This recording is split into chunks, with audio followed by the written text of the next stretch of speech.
Okay, good. Welcome, Glaucio. How are you today? Welcome to the webinar. Pretty good, sir. Excited to have this conversation. Fantastic. So look, thank you very much once again. And it is a hard work to come to this point, to discuss, go through the topic, especially this topic is very, very important. I'm very excited to have this topic, talking about attribute of a business intelligence leader.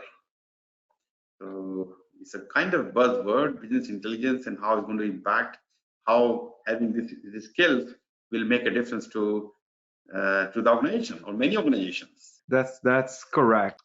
All right. So Glaucio, people have already seen, but let me introduce one more time, and you feel free to add more to who you are. Because one thing important is why they should listen to you. So Glaucio, and tell me if I'm pronouncing your name wrongly. Glaucio? That's fine, yes. With extensive background in leading IT and consulting projects. So you worked as a consultant for CDC. I know CDC is more from that remind me the COVID time. Is that correct? That's the relationship? Yeah, so yeah, I'm working through a consulting firm to them. And of course, CDC being who they are, I mean, they are very data rich. So, yeah, so many opportunities there. Yeah, and you have done data center migration to the private cloud, and data center is my favorite topic as well. I've done many migrations and setting the cloud. So yay! And he's coming with rich background and with the data and business intelligence. That's why you are here today, because you have a lot to offer. And let's see how much we can take out from you. I will do my best to squeeze every knowledge from you. Yeah, and I'd like to say, I do have 27 years of professional experience. I started off as an engineer, and of course, in the 90s, even though computer resources were more limited than what they are today, but there was already an understanding of the need of looking into data and analyze the data. I used to have a conversation with senior colleagues of mine in the engineering side. They say, hey, once you have the data, once you can look at the data, you can answer so many questions, right? So there was already an understanding back then, and of course now with all the computing power that is available, it is important. But again, the most important thing is the leadership. How you're gonna guide your organization, through to extract the most from the data that you have from those resources. Exactly, and I do remember those days. Whether when you buy those and the drives, the floppy disk, those things you can have millions of them in your pen drive now. Not the side. So yeah, it was interesting time. A lot of data generated, but people didn't know how to effectively use them. But now we have various ways we can, make the best out of that. So another thing I like to highlight about you have gone through my PgMP program last year, and you passed the exam obviously on 4th of November 2023. Excellent. Yeah. Wow. Exactly. I mean, a great accomplishment. I mean, to be part of the field. But of course, now thanks to you, and I was no longer that field, right? Because you have over 500 now, right? So we're not so few right now. But yeah, and it's again, the PgMP is a reflection. Of course, it's an exam that you take. You prepare for the exam, but most important thing, it is a reflection of your professional experience and your professional maturity. So that'll be a way, if you want to put it in a certificate, that's what it would represent. And again, in my case, having my background of project management and program management for the past 14 years, is an attestation of that. Yeah, and I know you worked really hard and you got the result. And I think, yeah, we got a question as well. Can you talk a little bit about your exam experience? Was there anything on the exam that surprised you? Not really, because one of the things one of the most important things of course, besides understanding the material, were the exam questions. And you and I, we had some conversations back then. I do not recall the author, but you did recommend a particular book that has some very tough questions. I forgot the name. Dr. Ginger. Yeah, yeah. And I used to tell you, hey, how frustrated I used to be, right? And you say, hey, if you can handle those and learn from your mistakes, when it comes to exam. So one of the things I'll say, that if you allow me to make a recommendation, is practice. Take the practice exams and learn from your mistakes. Do not get discouraged when you get answers wrong when you do the practice questions. I mean, because again, that's what they are. I mean, they are preparing you so that you're not as surprised when you take the exam. Yeah. So look, practice is the key. Of course, understanding the concept and looking from the practical point of view makes your experience what you got at the exam. I know you're very excited and you're sharing your picture. And now, as you followed my direction, or not direction, guidance, you should take the day before the exam very lightly, or rather you go out and have fun. And you're sharing a picture of yourself having really, in the park with some pictures you took. That was really okay. He took literally, and that's good. Yeah, I did go out with my wife the day before, and it was great. I mean, it was. But back then, I mean, all the preparation was already done. I mean, so all I got to do is take the exam. So I took a day off, and that's what I did. Yeah, I spent the day. I spent an afternoon in the park. That's basically. Exactly. Look, I mean, this is all about working towards the direction, and having clear mindset, having right material with you, and a good you missed that, but now I have a exam simulator with 5 excellent full set of exams. I mean, I'm sure people are already using it, and they are especially my students at the moment. I've not publicized so much. It is already available on internet now but it's not marketed, but people are enjoying it, and I'm getting really good feedback about the question. So look, if anyone interested, look at my website, PgMP Exam Simulator, and I have different options for you if you want to have one question set or one by one, or you can have 3 of them, or you can have 5 of them. So I'm sure this collection of these question set will be game changer. And you did mention about the 500 PgMPs. Of course, every person is so important for me. Worked with them, as if it's my exam. Because your exam, you passing, yes, you get 131 PgMP. You passing, I get 1 more PgMP. So that's where it is. Oh, that's interesting. So I like to work with my student and give the best and take them and feel happy about the success.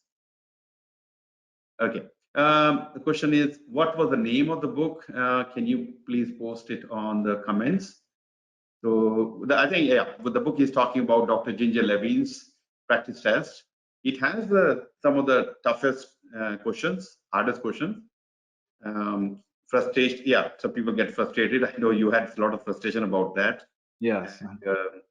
And with my 5 set of questions, I have a different type of questions, including some of the easy question, the ginger type question, or different type of questions.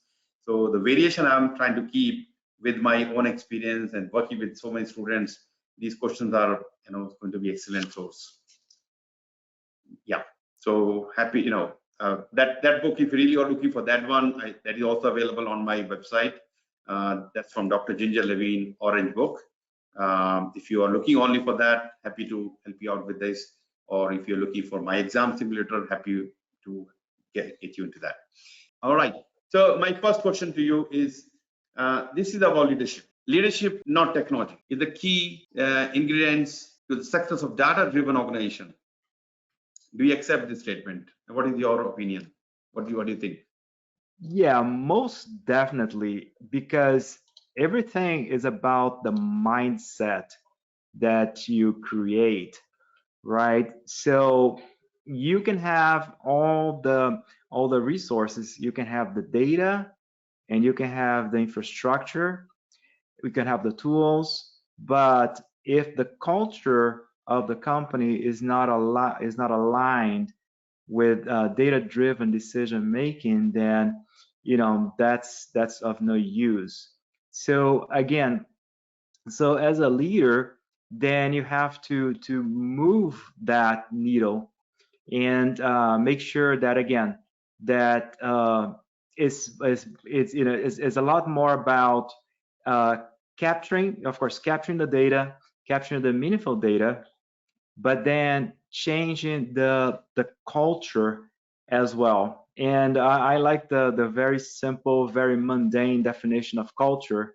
Of course, culture, you can say, hey, culture are the values, culture are the mentality of the company. But I've always learned that the culture of the company is what people do when the boss is not watching, right? That's the culture of the company, you know. So you can tell, your team that, hey, we have to be data driven decision making managers. However, you gotta walk the talk, right? So you gotta actually do it on your end as well. So I mean, so it starts with that. And so the first thing is make sure that you do use the data that is available. And again, you demonstrate that, and you listen. Like for instance, a great opportunity is for data collected in surveys. So again, we've always had surveys, from large companies, but now with the available tools that are at our disposal right now, we can not only summarize, we can only say, hey, how many people are satisfied with wages, so on and so forth. But now you can actually use natural language processing. You can use NLP to analyze the answers and get the sentiment from the employees, from your team, and based on that, right? And that's that's the first part. I mean, that's the technology, the infrastructure, the tools. But now have a conversation addressing those, right? Have an understanding now. Hey, this is how my team feels. So now, if I have a conversation, then I am demonstrating that, hey, the time, the 15 minutes that you spent on that survey, all that data now that as a leader, it's being fed to me, and I can start a conversation with you and address some of the points. So it is, that is something that is very uh, powerful. And the second point, as far as the culture as well, is have this mind, this inquisitive mind. Again, with the richness of the data that is available to us, it is important to have employees or team members that have this curiosity. They want to see the data, they want to play with the data, they want to visualize the data. And again, the tools that are available right now, they make it so much easier. So again, having a leadership that encourages this type of questioning as well, so that inculcates in the team the importance of being data driven. And of course, it is also important to demonstrate to everyone the value of data-driven decision making, not only to the company, not only to the organization, but to the individual himself or herself as well.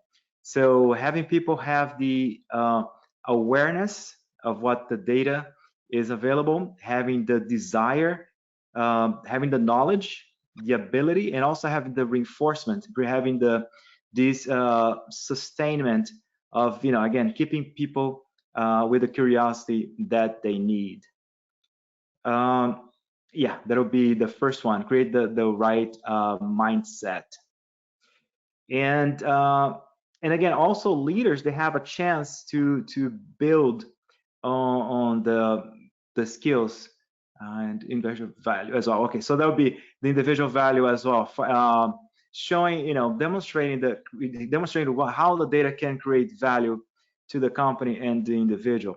When in my previous assignment as a program manager, I was overseeing, I was spearheading a program for data governance.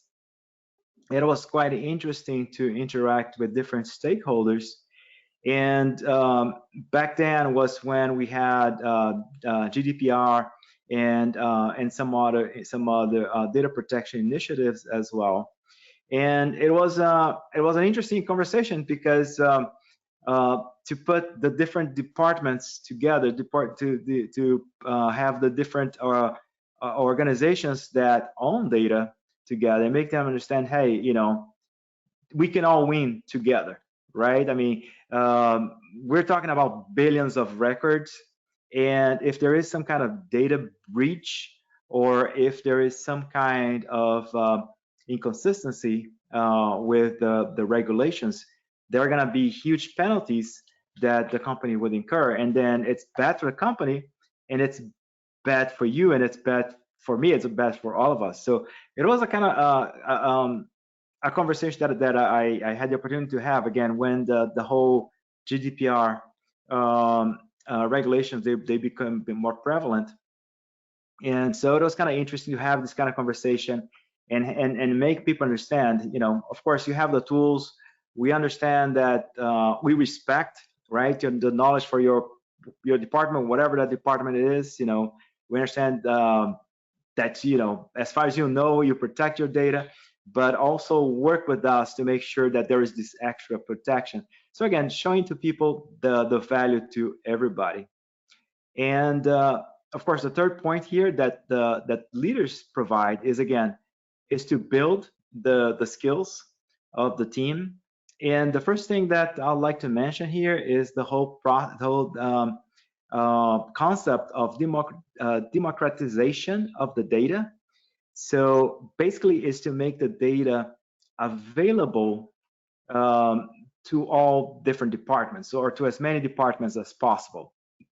And again, making that in a way that they can visualize it, because you might have the best data scientists, you might have the best data analysts, but only the business units understand their business. Only the business units can actually be curious, right? Look into the data and understand what kind of insights they can have. I mean, nobody can beat them. So having this particular democratization, having them have access to the data, and then aside, having learning opportunities, and especially giving also team members the time, giving them the leeway to take the training as well.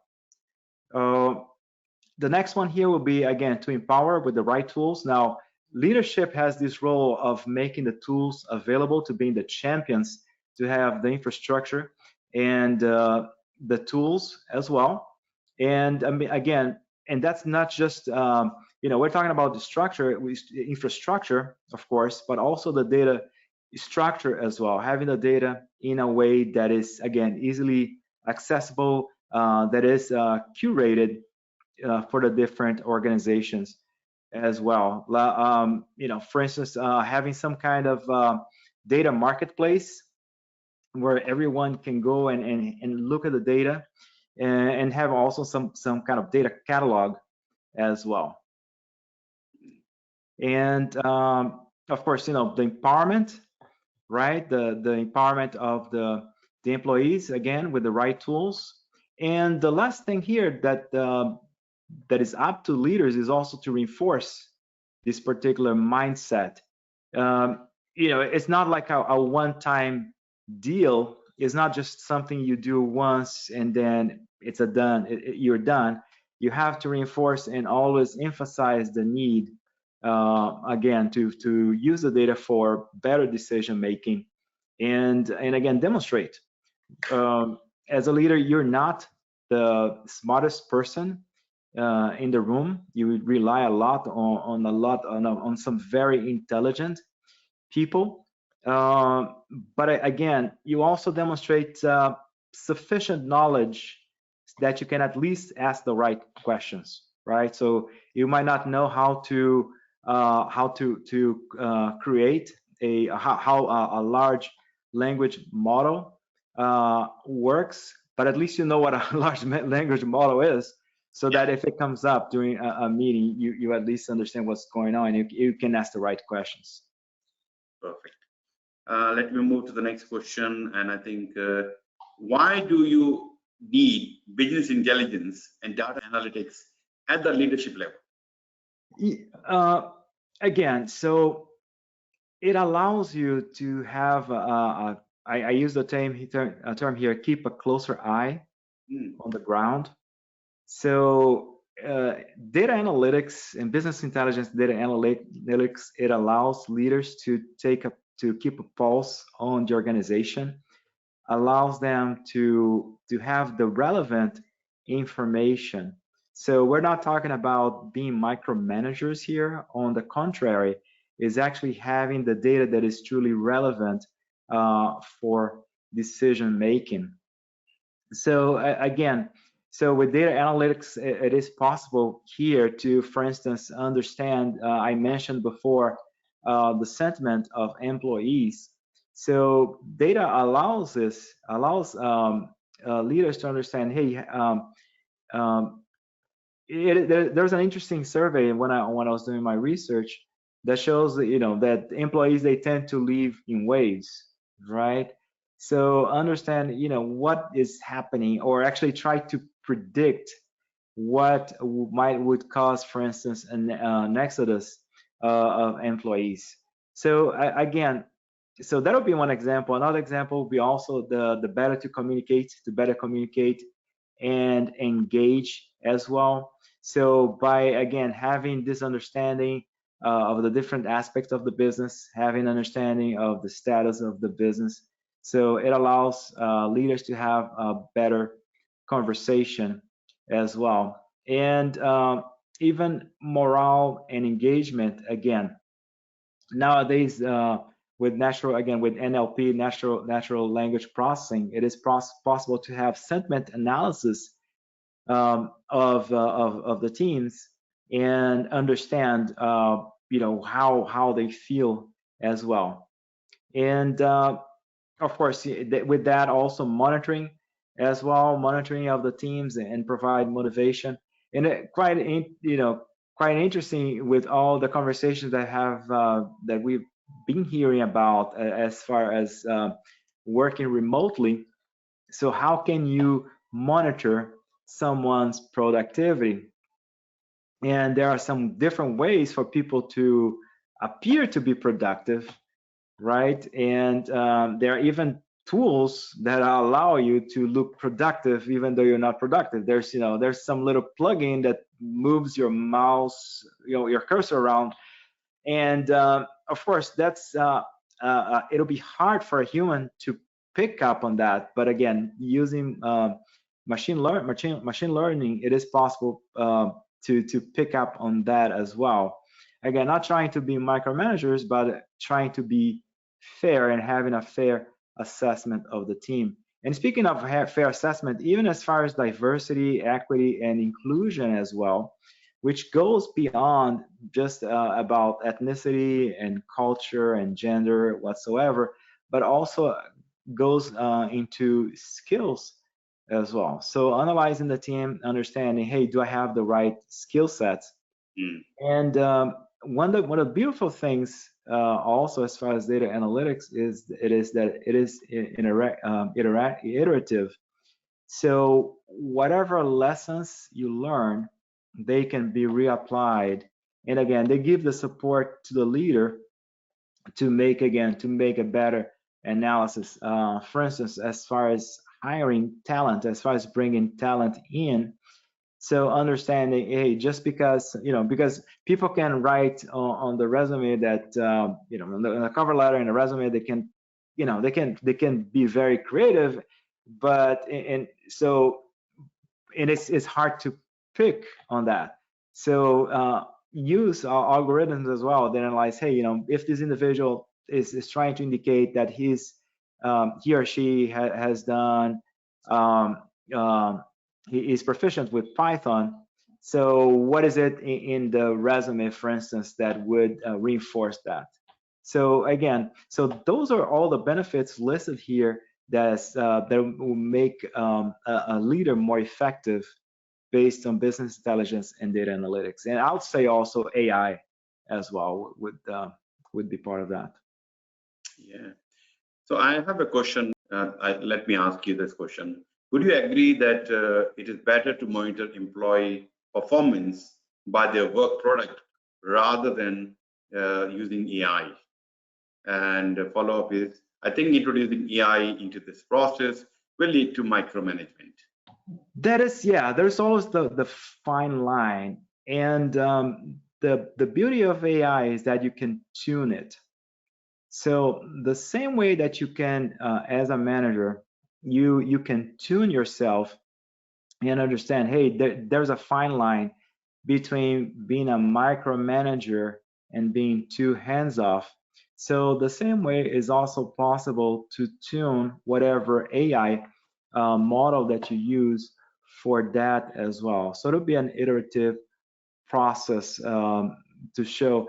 And again, AI can pick up some nuances, and AI is great. I mean, everybody here has used ChatGPT, but if you've used ChatGPT, you're gonna understand that it can be very creative, it can be very powerful, but there's always the human. You always need the human in the background to validate it. So and that's you know, and everybody's saying that's the way it's going to be. So even though AI is going to take over a lot of our daily activities, but there's the business savvy is always part of the manager. So again, you fine-tuned your AI model for that, but again, there's always that. You always keep in mind that there's that human side, there's that human judgment that, and that's where you add value as well. Exactly. I mean, yeah, all the AI tools we're talking here, yes, they can, of course, productivity is another thing, and yes, there can be an element of micromanagement, you know, by using this. Okay, what time my employee is coming, what he's doing, swiping card, going back, many things, you know, can be. Is it really required, or rather focus on, hey, how's the work going? Is it improving or productivity? So that's what I think the focus should be. Yeah, I'll say yeah. And again, that's what differentiates a good manager, right? And I would say, Dharam, that's what's going to keep you employed. Yep. That's what is going to keep you and I, you know, with jobs, right? Because the AI can again, like you said, the AI can check on, hey, you know, how many hours have this individual worked, but the business savvy part, that's my value added, right? Because the AI can say, hey, this guy here, you know, this guy got in at I don't know, got in at 9:15, and he left work at 4:45, you know, just so. And this other gentleman here, he works to his lunch, right? And then you're gonna just, you know, if you're just gonna be looking at that, you're not creating value. Now, if you look at somebody's productivity, if his or her motivation, so that's the human side, and that's what's going to keep managers employed. Exactly. Look, there's a big debate how to manage, micromanage or not manage.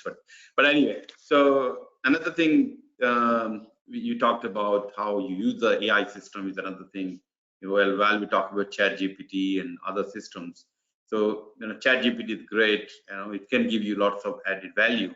But if you're just relying on that value and you don't have your own side, you know, think about you write an email, you write and with the help of ChatGPT, but this does not reflect who you are, then people will run away. So yeah, you have to be careful. What you can now do, you can write your way of writing, then ask the ChatGPT to refine it, and then look back. Okay, is it reflecting my way of saying things? Of course, it's a more polished language, another thing, but is it showing my personality as well? Right, and also the knowledge of the team as well, right? The knowledge of, I have a personal knowledge of that individual that I'm sending the email to, so I can further refine the content to be better tailored to that individual. So that's where my soft skills would come into play. All right. Let me ask you another question. How do you develop your leadership style to gain a competitive advantage in the rapidly growing data-driven technological world? Yeah, so it is exciting also because that's what we were just talking about, right? Yeah. Which is talking about becoming adaptive.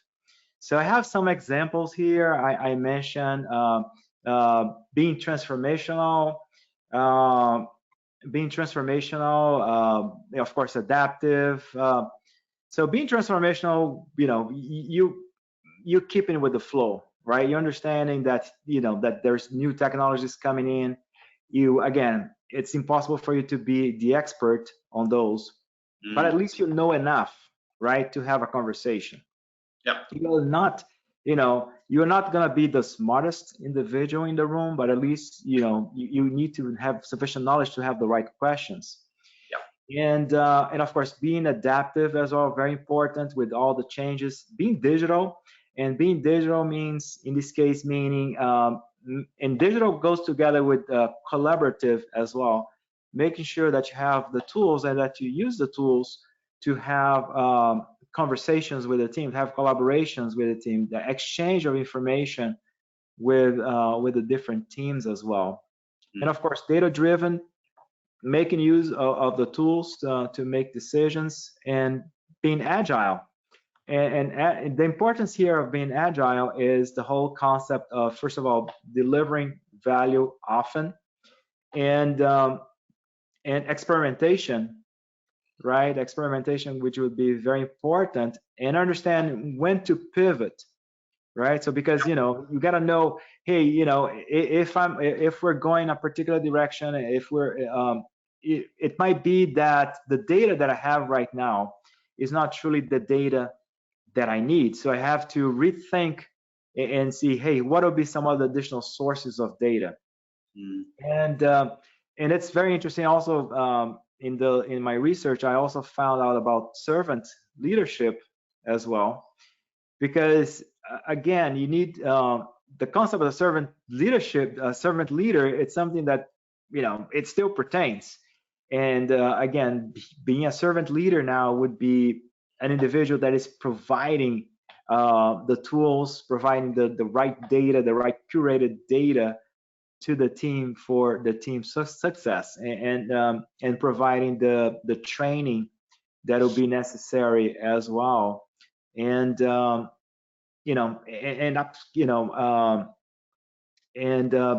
identifying those particular team members who are very business savvy, and say, hey, those individuals, they know so much about the business. Now, how can I leverage that and also add a little bit more knowledge of data analytics, and providing to augment those capabilities. So that'll be again, those are very common sense, not much different.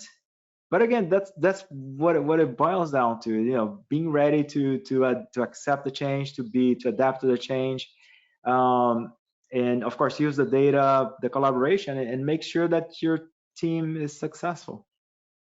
Yeah, perfect. Right. Good. All right. So why do some data analytics initiatives fall short of providing actionable insight and produce disappointing results overall? Yeah, so I listed a few of the challenges here. So of course, the data quality is very important. Again, going back to my engineering days, there's this concept, hey, garbage in, garbage out, right? So if the data is not good enough, yep, right, So you have to invest on the data.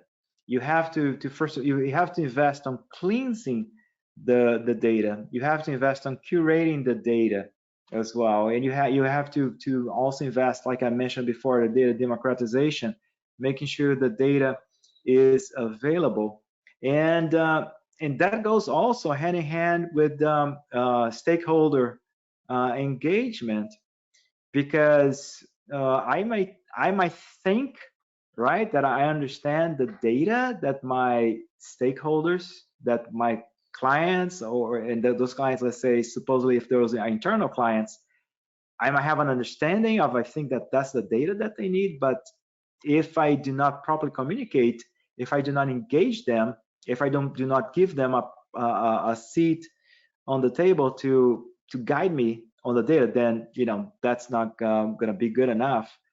And of course, the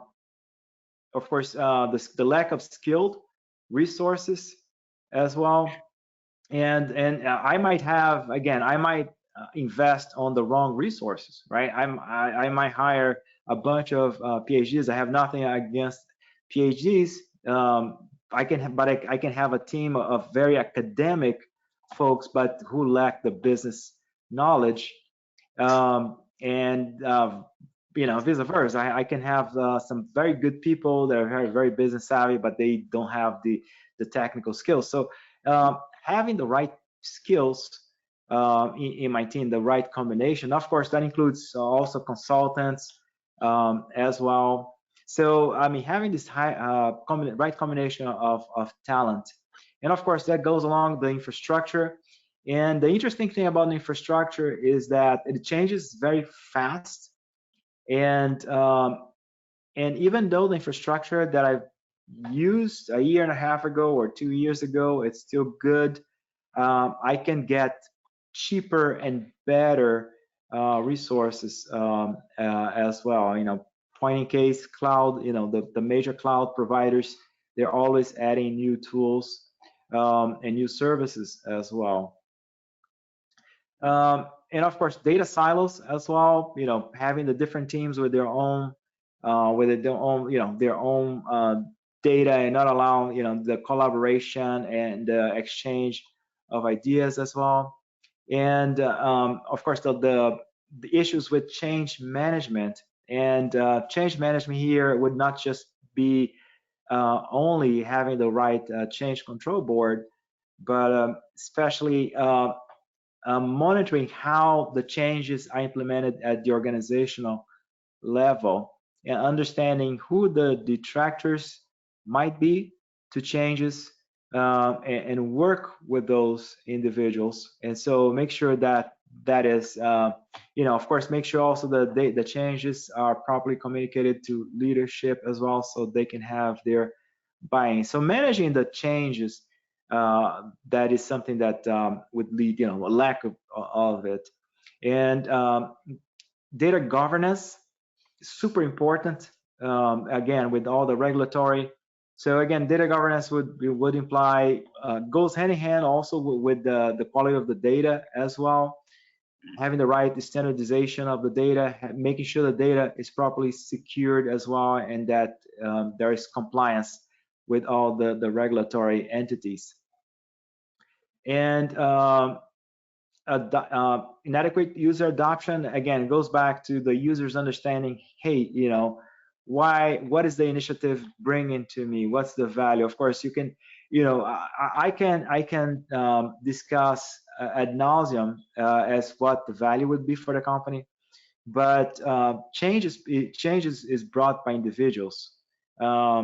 Success is brought by people. So I mean, make sure that people understand, and that then if I use the resource, if I have the data models, for instance, and the tools, make sure that people use those tools as well. So train them, encourage them, and let them experiment.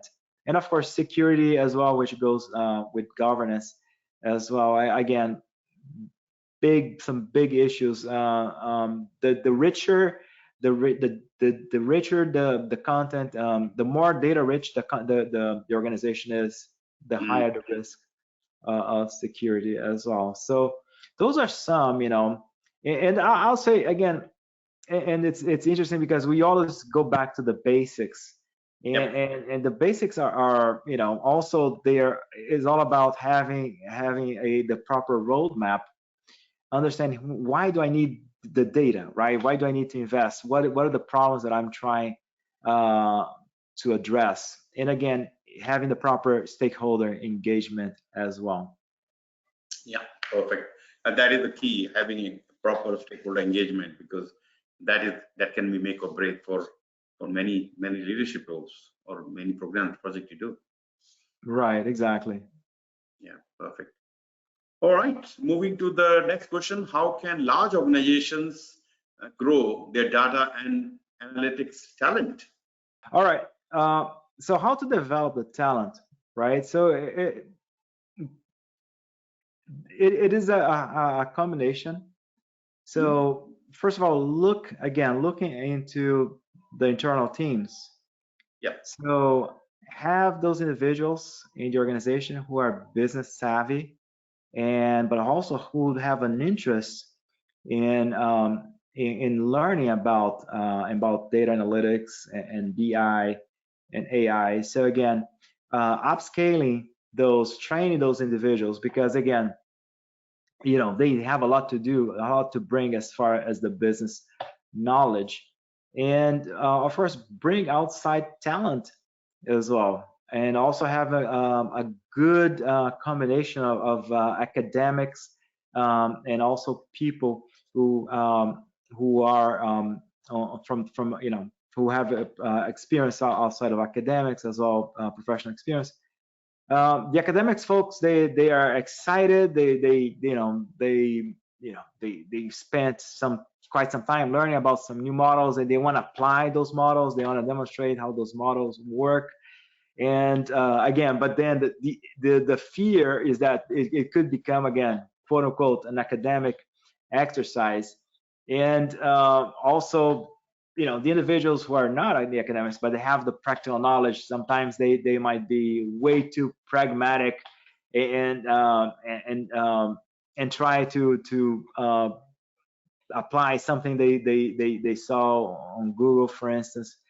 And of course, having consultants as well, bringing the consultants as well, and also having third parties as well. So having this combination of different talents. And it's an interesting thing because, again, also depends on the level of maturity as well. So again, I at some point I was working at an organization that was very, very mature. It had a chief data office, and it was very, very structured, and again had this perfect combination of academia and business business managers. So it was very very mature.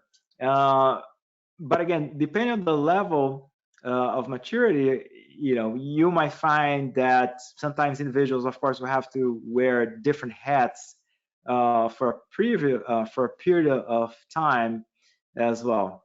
So so that'll be it. So I mean, trying to understand trying to look into inside, a combination of inside talent, outside talent, and understand how to apply that as the maturity progresses as well. Yeah, great stuff. Thank you. And I have shared a couple of videos, links, especially people working towards PgMP PfMP. And if you are interested in subscribing YouTube channel, I do have two channels. One is the lots of videos with people like Glaucio and many other people who've done the webinars in past. And I do have another one podcast, more than hundreds of videos with the thought leaders. So maybe you like to subscribe those channels as well. Another thing is, if you are attending or would like to attend my training program, I will be happy to offer you $100 discount coupon that can be applied to the some of the training programs, especially group mentor programs or virtual boot camps. Happy to share with you. If you are ready, contact me and we can talk about it. Okay. Glaucio, I do have a couple of questions from the audience previously registered during the registration. Let me read it out for you. Sure. How AI can improve impact on data-driven decisions. I saw ground realities in telecom acquisitions where external factors make false all predictions made based on available data. So again, we had this conversation during the webinar already about how AI is great, but you always have to have the human factor and the soft skills and the business savvy as well. So an interesting thing about AI is that it is an algorithm, right? Yeah. And it's going to try to extrapolate on some data. You got to be careful on what you teach, because the same way that you and I, if we are provided information that is inaccurate or that is not applicable, we can make incorrect decisions. AI is not so much different. So again, look into the iterative process of AI. See how the model can be fine-tuned or even fine-tuned or even further trained or retrained with new data. That'll be one thing. And make sure that the data that is provided is relevant. So an example, you and I were just talking about how you can use AI to write an email. So let's expand that into the PM world. So I like AI to create a project plan for me. So I can feed the AI model with simple, because if I just say, hey, go ahead and do your research on the internet, and it's going to download all kinds, you never know what you're going to get. Yeah. But if I provide, again, companies companies have data, companies, they have lots of data. So I can provide samples of over the past 10 years of project plans. I feed those to the AI, right? I use those as reference. So I know that whatever I get is going to be in line with the company guidelines. And again, double check, iterate, and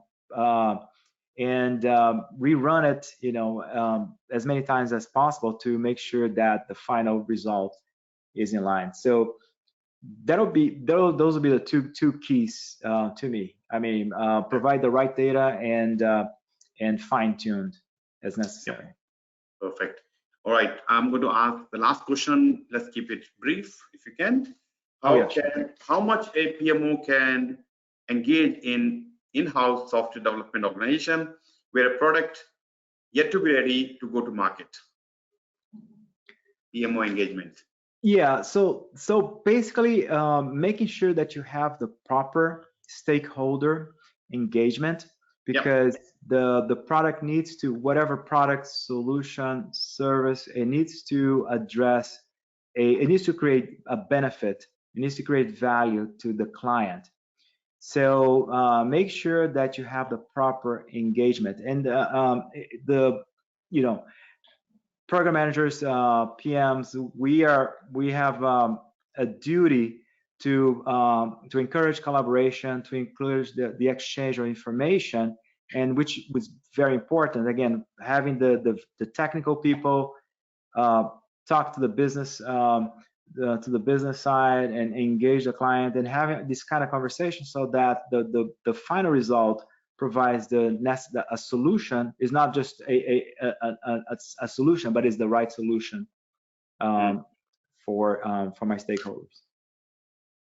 Perfect. All right. So anything else? Any other questions, clarification anybody has? Love to have the last questions. I don't see any more questions here on the question pad. And I'd like to appreciate all the people joined today. asked so many questions. It was good to have all the questions, beforehand and during the webinar. And thank you, Glaucio, for your time and contribution, and My pleasure. to make this presentation interesting. So yeah, good luck to you for your future endeavors, and looking forward for another, hopefully soon we talk PfMP and get you another milestone. Thank you. Yeah, and once again, all the people who joined today and you're putting the question, your contribution greatly appreciated, because without your question, without listening, these webinars have no meaning. But and I'd love to see you again, not far away. Kevin is coming, and he's coming from US Army, and I'm sure it will be another exciting webinar. So keep an eye on that. I think the webinar already posted on the LinkedIn. So if you have not registered, register. And yeah, let's see you again. Thank you.